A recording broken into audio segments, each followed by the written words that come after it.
ऐसा करो, राजा बलि की कोई बहन नहीं है और आप रक्षाबंधन में जाना राखी लेकर के और राजा बलि के हाथों पर बांधना।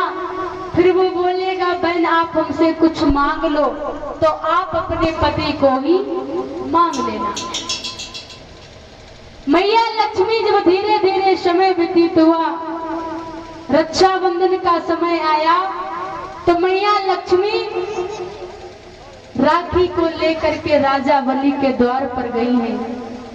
राजा बलि ने देखा तो बड़ा ही प्रसन्न हो जाता है, बोला मेरी भी कोई बहन नहीं है और आप आओ मेरे हाथों में राखी को बांध दो।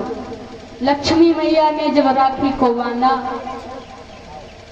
तो महाराज बलि कहने लगता आप कुछ मांग लो।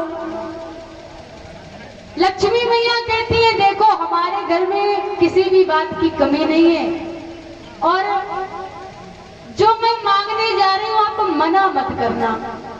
राजा बलि कहने लगे देखो आप चाहे धन दौलत कुछ भी मांगो, चाहे पहरेदार मांगो, चाहे चौकीदार मांगो, हम सब कुछ दे देंगे, लेकिन एक मेरा पर्सनल चौकीदार है उससे हम आपको नहीं दे सकते।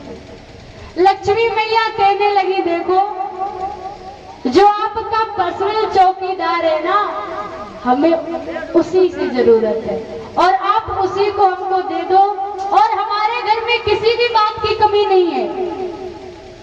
लक्ष्मी मैया कहती है ना मन में कछु कामना, भोजन की भरमार। कहने लगी हमारे घर में कुछ बात की कमी नहीं है और भैया हमको चाहिए, भैया हमको चाहिए तेरो जय चौकीदार। बोले हमें यही चौकीदार चाहिए और इसी को दे दो। राजा बलि कहने लगे देखो बहन बड़ी मुसीबत के बाद, बड़ी मुश्किल के बाद हमने इनको पकड़ पाया है, अब ऐसे हम आपको नहीं दे सकते। जब काफी कहा तो राजा बलि ने कहा ठीक है। बताया जाता है इस तरीके से भगवान जाते राजा बलि के द्वार पर। सुखदेव जी कहते हैं राजन परीक्षित,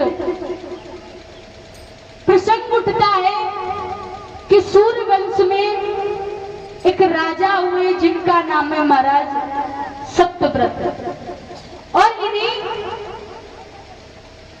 सत्यव्रत का दूसरा नाम था महाराज त्रिशंकु। और सुखदेव जी कहते राजन परीक्षित जो हरिश्चंद्र जी थे महाराज,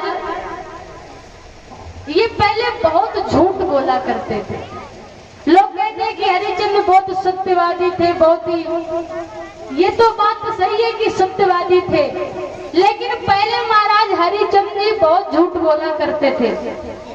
जब इनके घर में किसी भी संतान ने जन्म नहीं लिया था तो बताया जाता है वरुण देव जी कहते हैं देखो आपके घर में संतान तो हो जाएगी लेकिन आपको हमारा यज्ञ करना पड़ेगा और उस यज्ञ में उस बच्चे की बलि देनी पड़ेगी। तो हरिश्चंद्र ने कह दिया था ठीक है, लेकिन जब एक बच्चे का जन्म हो गया, काफी दिन व्यतीत हो गए, वरुण जी कहते हैं बलि दो। हरिश्चंद्र जी कोई ना कोई बहाना बता देते और वरुण जी को वापस कर देते हैं। जब वरुण जी पुनः दोबारा वापस आए कहने लगते हैं बलि, तो हरिश्चंद्र जी कहते हैं महाराज अभी बालक थोड़ा छोटा है, थोड़ा बड़ा हो जाने दो फिर हम आपको दे देंगे। महाराज ऐसे झूठ बोलते रहे हरिश्चंद्र, तो हरिश्चंद्र और वरुण जी में बहुत घनघोर युद्ध हुआ, बहुत घनघोर युद्ध हुआ। बताया जाता है झूठ बोलने के कारण हरिश्चंद्र जी को कोढ़ भी हो गया था। जब कोढ़ का रोग हो गया तो हरिश्चंद्र जी मन में सोचते हैं कि चाहे कुछ भी हो जाए, चाहे हमारा पूरा राज्यपाट क्यों ना चला जाए, लेकिन हम कभी भी अपने जीवन में झूठ नहीं बोले। पहले बहुत झूठ बोला करते थे, चाहे कुछ भी हो जाए, पूरा राज्यपाट चला जाए, लेकिन हम अपने जीवन में कभी भी झूठ नहीं बोलेंगे। तब से इतने सत्यवादी हो गए कि एक बार क्या हुआ, महाराज हरिश्चंद्र के जो गुरु हैं वशिष्ठ जी, तो स्वर्गलोक में सभा लगी हुई है। वशिष्ठ जी गुरु और विश्वामित्र जी बैठे हुए हैं, आपस में बातचीत कर रहे हैं। तो वशिष्ठ जी हरिश्चंद्र की बड़ाई करके कहने लगे, देखो हमारा एक ऐसा शिष्य हुआ है, वो इतना दानवीर है, इतना सत्यवादी है, उससे कुछ भी मांगो वो कभी मना नहीं करता। आप कुछ भी मांगो, कुछ भी उससे लो, कभी मना नहीं करता है और बहुत बढ़िया है। अब महाराज उसी सभा में विश्वामित्र जी बैठे रहे। विश्वामित्र कहने लगे, सुनो वशिष्ठ जी, अरे आप इतनी बड़ाई कर रहे हो, इतनी बड़ाई करना शोभा नहीं देता है। पहले तो हम उसकी परीक्षा लें और फिर हम भी तो देखें कि कितना वो बड़ा दानवीर है। और कहने लगे विश्वामित्र जी वशिष्ठ जी से,